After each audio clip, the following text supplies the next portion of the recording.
లేని రోగులను పుస్తకాల్లో చూపించారు. వాళ్ళకి అందించమని రాసుకున్న మెడిసిన్స్ స్టాక్ మిగిలిపోవడంతో ఏం చేయాలో తెలియలేదు. వాటిని హాస్పిటల్ వెనుక గొయ్యి తీసి అందులో వేసిన సంఘటన వరంగల్ జిల్లాలో జరిగింది. నల్లబెల్లి మండలం మేడపల్లిలో 15,000 మంది జనాభా కోసం ప్రాథమిక ఆరోగ్య కేంద్రాన్ని ఏర్పాటు చేశారు. 24 గంటల పాటు వైద్యం అందుబాటులో ఉండేందుకు వీలుగా 18 మంది సిబ్బందిని కూడా నియమించారు. అయితే ఇక్కడ డాక్టర్ బదిలీపై వెళ్లడంతో సిబ్బంది ఇష్టారాజ్యంగా మారింది. డాక్టర్లు లేక పేషెంట్లు రాకపోవడంతో ఉన్న మెడిసిన్స్ ను పారబోశారు సిబ్బంది.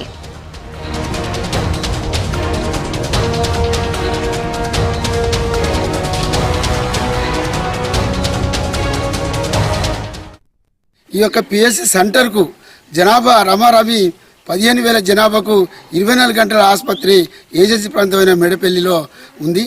మరి అందులో 18 మంది సిబ్బంది ఉండాల్సింది కనీసం 14 మంది సిబ్బంది ఉన్నారు. ఆ 14 మంది సిబ్బంది కూడా అసలు హాజరయ్యేటువంటి పరిస్థితి లేదు. అదేవిధంగా ఒక డాక్టర్ వాడికి 20 రోజులు అవుతుంది. మరి అక్కడ డాక్టర్ కూడా పేషెంట్లను చూసేటువంటి పరిస్థితి లేదు. 24 గంటల ఆసుపత్రిలో కేవలం మేము అక్కడ చూసినట్లయితే ఓన్లీ ఒక కాంటాక్ట్ నర్సు, ఒక ఆయా, ఇద్దరు తప్ప ఎవరు లేరు. దీనికి తోడు మరి అంగట్లో ఉన్న అల్లున్నట్లు శని ఉన్నట్టు మరి మందులు ఇచ్చే దిక్కు లేదు. అదే హాస్పిటల్ కానీ వెనకాల భాగాల చూస్తే ఒక గొయ్యి ఇచ్చిండ్రు. ఆ గొయ్యి లోపల అందులో కొన్ని ఎక్స్పైరీ డేటు కాకుండా అలా మందులు ఉన్నాయి. అదొక విచిత్రం. మరి ఇలాంటి వాటిని ఇంత దుర్వినియోగం జరుగుతుంటే కనీసం ఈ హాస్పిటల్ మీద ఈ ప్రభుత్వము కానీ తర్వాత ఆరోగ్య శాఖ మంత్రి కానీ ఇటు కనీసం పట్టించుకున్న